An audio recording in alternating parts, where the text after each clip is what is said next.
In this section, we ain't dancing, we just vibing. Champagne spinning, popping bottles, mazel tov. Hi, boom, what it do? So today we got Living Alone Diaries. It's something I've been seeing popping up all over my feed for real. It's a bunch of people living alone that basically post about it and show they day to day about how they living. You can already see why that could raise some problems, you feel me? And to be for real with you, what I'm seeing straight off rip is a bunch of women posting shit like this. So it's like, it's giving people that really got all the time in the world, all the information they need to do whatever they need to do. I ain't about to get into specifics or anything, but you could already see how this could be a problem.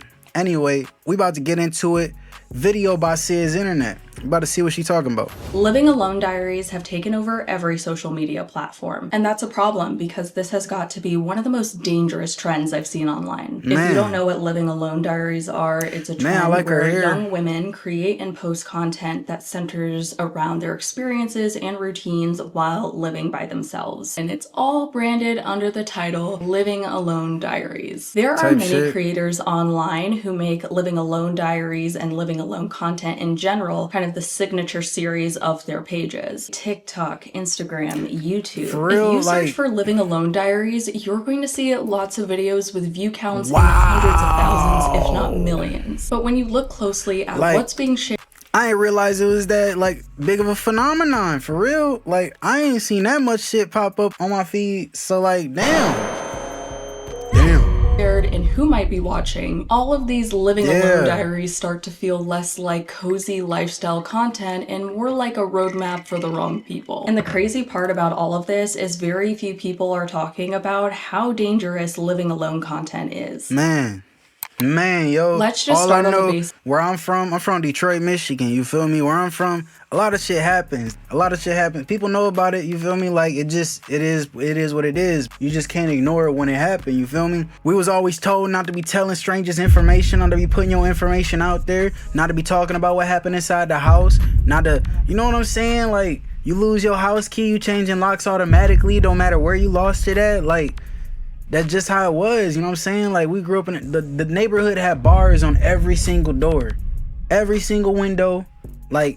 Some houses ain't have them on the second story if you was lucky, I guess. But you don't disclose this type of information. I get people trying to feel safe. They're like, I live here, I should be able to do what I should be able to do what I want to do.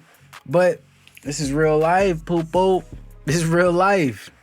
That Living Alone Diaries and all of this living alone content is dangerous because these people are advertising to everyone that they live alone. Everyone. The good, the bad, the ugly. But I think without even putting the title of that you're living alone, won't people probably be able to tell that you're living alone if you are a lifestyle vlogger and influencer?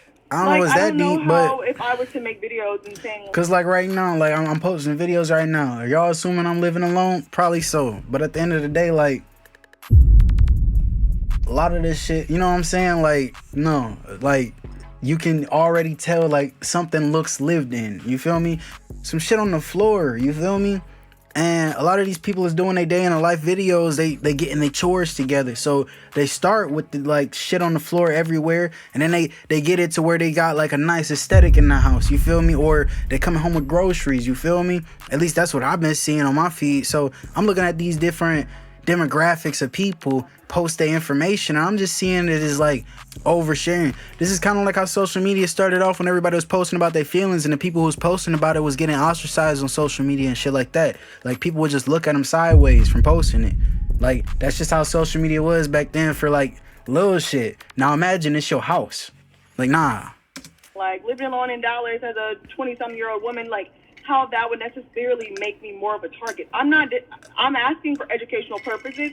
I just want to hear everyone's viewpoint for the people that say oh my God, I hate the Living Alone Diaries. And I'm why though? I guess for me, because throughout my vlogs, as you would watch them, whether it's on YouTube or whether it's here on TikTok, you would obviously be able to tell there is no one I ever talk about in my videos that is living in my home. It's always just me. So whether I say it or not, you could tell if a woman's living by herself. I think you can absolutely be living with someone or even multiple people and never include or mention those people in your videos. No, for real. A roommate that you're not close to, especially if it's like very irrelevant to anything going on in your content. Even a family member or a significant other who does not want to be filmed or posted. And yes, people might suspect that you live alone, but it's not anything that you're confirming for them. And again, something you're not advertising to the entire world. I kind It's of not take like it the title as of the not video confirming or denying anything outright. Like how when people online are surprised when their favorite influencer turns up in a relationship or pregnant and they didn't know they were seeing anyone or even finding out they have kids. If somebody really wanted to keep stalk your you, life keep your life outside of the public, bro, because there's a lot of people invested in your shit. And if you know anything about like manifestation for real, like, you know that like whatever you want to bring into this world, you bring in by your thoughts and how you feel towards those emotions, you feel me? But imagine somebody else doing that same thing but for your downfall. They could make some deductions, but the point is to not make it uber easy. Let them do the work if they care so much, because sometimes the uncertainty can help keep distance. Man, Absolutely. for real. What makes someone an even easier target is the certainty that like, okay, this person lives alone. They already don't have that defense system of having another person there to help them or to be around. Uncertainty can be a big deterrent. A lot of people have roommates, and even the name in search makes it easier for creeps to search things like blank city living alone diaries. Advertising that you live alone through this type of content is not the only unsafe thing about it, because the actual videos themselves are showing detailed routines, timestamps, the views outside their window, building entrances, front doors, nearby businesses, and also verbally oversharing details. Damn, so they a whole community and shit like that. So imagine somebody living in that city just randomly scroll through it and shit like that. They seen this person's walking routine, where they stop at for bread, where they dog piss at and everything like that. Like, it making it so easy for people to just follow you home. But see, people are sitting here defending this shit like we don't have kidnappings.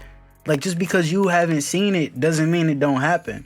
Like, we need to look at these statistics and really see how many people go missing each year before you actually start posting your whereabouts. Because the people that go missing, like, they don't disclose their information like that. They're not telling you every single thing, where they keep the key under the mat, what they mat look like. Like, it was one video I saw, this lady walking in her door. You could see her whole front door mat in the apartments. So like, if somebody's sitting there like watching it, they can see her. And then all of a sudden they can go through her apartment building, and all of a sudden, boom. All right, boom, I know what door she at. Like, come on now. Especially if they watching a video and you coming home with like a TV or something. Like, don't let nobody get the drop on you. Don't let nobody get the drop on you. It's a combination of these different things, and some of them, it's all of them at once. As I mentioned before, there are some people out there who are emboldened by the temptation to make someone a target if it seems like it'll be easy for them. Because it's like, okay, this person is not only advertising that they live alone, but they're leaving all these different types of breadcrumbs across their content that makes their own home easy to find. This isn't just a hypothetical either. A year ago, I had a video blow up on Instagram Reels and YouTube also. I was warning people not to post anything identifiable about where they live or where they go routinely. And I used an example of an influencer who used to live in my city. I had been following her online for years, and she was really bad at this, to the point where she was posting identifiable stuff all the time, views off her balcony and outside of her windows, where she would walk her dog, where she went to the gym, to the point where I knew exactly what building she lived in. I knew what gym she went to, I knew what grocery store she went to, I knew exactly where she walked her dog all the time. Damn. While me having that information really didn't mean anything, what it does mean is that anybody else who is familiar with the city and watches her content could figure out exactly where she lives and goes all the time just as easily as well. And sure enough, before she moved, she came out sharing a very scary story about how a random man showed up to her lobby multiple times in the middle of the night asking to be let up to her unit. Bro, hell nah. Hell no. Hell no. Hell no. That shit not happening, bro. Because I wouldn't even feel comfortable having that information out be about me. Like, I wouldn't even feel like I can walk straight at the daytime. Like, no. I'm in my 20s. I currently have no friend that lives in the city. I have no boyfriend, no dog. It's basically just me, and this is how I spend my Saturday nights alone. Not only is she confirming that she lives alone in this video, but in the same breath, she's making it known that she has no support system. Nobody Exactly. to help, Nobody nobody to around, nobody in her call. life in that city. Crazy. Like, this doesn't at 3 in the necessarily morning seem when to I be got a you, like, routine no. video, but if she does follow a routine similar to this on a regular basis, it would be very easy for someone to figure out where she is and whether this is a routine she follows frequently. Because we have the timestamps here, she's filming in her parking garage, so you now kind of know what the surroundings outside of her immediate unit looks like. First, we're gonna do a quick little late night errand run to get some essentials. Depending how close this place is to her home, it would be really easy to find what I'm realizing is the blur is over the caption in the video, so that means that her video wasn't blurred out. Sid posted this video with the blur on it, like she put the blur on it. The other creator posted it without the blur, so you know how she look, where she at. Come on now. Comments kind of warning her to be careful and not post this kind of content, which is actually really good to see. Be careful telling others that you live alone and showing the places you go. Y'all gotta stop telling social media that y'all live alone. Please, safety first. We as women need to be more mindful with putting ourselves in unsuspecting danger. Glad you're enjoying your own company. And I'm not trying to diss these people that's doing it, but this don't seem dumb to you? Like, a girl living alone in her 20s. Now, my mama left me yesterday, and the only thing we got in the fridge is wine, Prosecco, and dreams. Big emphasis on the dreams. I know y'all see how empty this fridge is. I haven't had a regular meal in days, so baby, let's go to the grocery store. I really felt like I was in my Drew Balls bag with these clips like... the car, that's a Hyundai. It's a Hyundai. Come on, y'all. We don't have like the exact, make and model of the car or a license plate or anything, but we do get a direct view of what the outside of her building and parking lot looks like. Some way I always end up at the snack grocery store. And why is it next to Sephora? This is a dangerous combo. And she showed, what the Trader Joe's looks like, what the shopping area looks like. That gives a lot of information to confirm where this grocery store is. And 9 times out of 10, like, who's going to the grocery store super duper far away from where they actually live? In a lot of cases, it's the grocery store or set of grocery stores that's closest to them. Like, it's one thing to go to Trader Joe's and maybe show the Trader Joe's, but then to show the outside of the Trader Joe's and the surrounding businesses that people now know or can look up or confirm exactly what location this is and what shopping center this is no good. To eat later if I am. So we just have to get the shots, coming out of the apartment and then coming back into the apartment. So we also kind of, get a little glimpse of the hallway as well. We even know what her welcome mat looks like. That's a breadcrumb of information of the hallway as well. Coming back in. Eat later if I am. Yeah, you do, bro. This ain't the one I seen, but bro, like it ain't rare. You feel me? Like, come on. We just have to get the shots, coming out of the apartment and then coming back into the apartment. So we also kind of, get a little glimpse of the hallway as well. We even know what her welcome mat looks like. That's a breadcrumb of information that can be used to confirm that somebody is like at the right place and at the right door. Sometimes you just buy all these groceries and you... Oh, and we're in and out multiple times. The sunset. Really realized. It took 2 seconds to see the view outside the window. These are just the little things that make finding where someone is and where their home is so easy. There's even this offshoot of living alone. I think what it is we don't have, like, we got social media now, so we don't actually have to go out and interact with people. And so, like, our personal bubble or our personal world is getting smaller and smaller as social media gets stronger and stronger. Like, back in the day, I won't even say back in the day, but there used to be a point in time where, like, there's just different ways of connecting with people. And so when it actually thinking about what the immediate consequences of you posting something like that is, you're not thinking about what's happening outside your house. Like, that's where I'm trying to get to. Like, our bubble is getting so much smaller and smaller and smaller and smaller.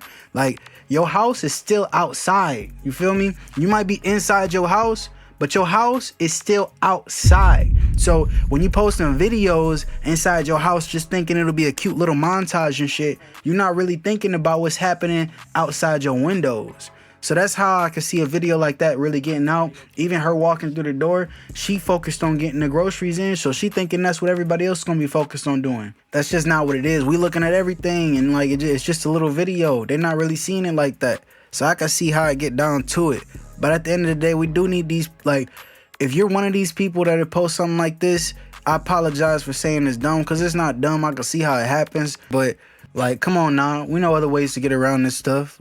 Alone content where women will make videos about what they do to stay safe while living alone. But in making those videos, a lot of people are choosing to self-disclose that they themselves live alone. And on top of that, they reveal the exact security measures that they keep in their home. Like, all of these security things seem great, but in the process of making that video, this person is not only advertising that they live alone just like everyone else, but it's also a step further because— You wanna know something also funny about, like, her putting all these door stops and shit? Like, your latch is just a door stop. Yeah, it might, like, stop, like, some little person from getting in, but if it's somebody that was really trying to get in from the jump, they gonna get through that door. It's not really gonna stop them.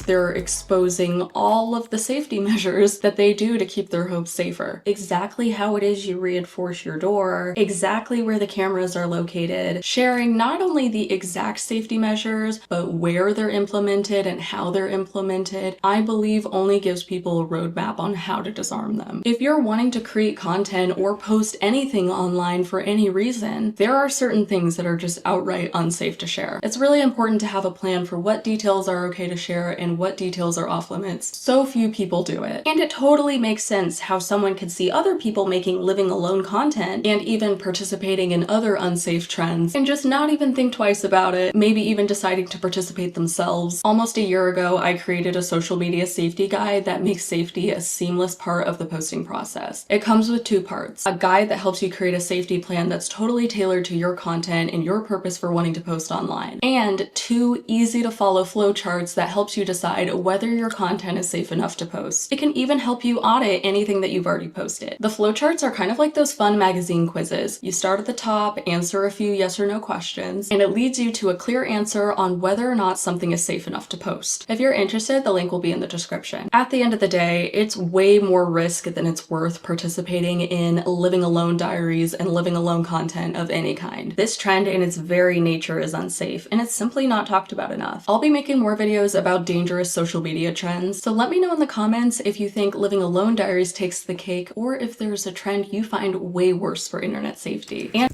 so at the end of the day, I feel like living alone diaries, I don't feel like it's really gonna lead nowhere crazy, but it can, and that's the main thing. We need to, like, emphasize the dangers of shit for real. Like, this ain't just no light shit for real. This somebody having the full pinpoint location in your environment. You feel me? So nah, my opinion, I'm just not gonna do it. I really don't care too much if anybody else does it, but just live your life. If my brother's doing it, I'm deleting his account. But nah. But anyway, that was it for this video. If you like it, drop a like, go ahead and comment, and be sure to subscribe so you won't miss the next video. But anyway, that's me. I'm out. Peace. Y'all really out working 10 of them. They needing better people on the job, okay? They gon' be thinking I'm criminal, pulling the plug on every department, okay? Mama told me if you work on it harder than most niggas started, okay? I got ADD, I be going all in, with nothing at all, okay? I heard a story how this never worked, but all I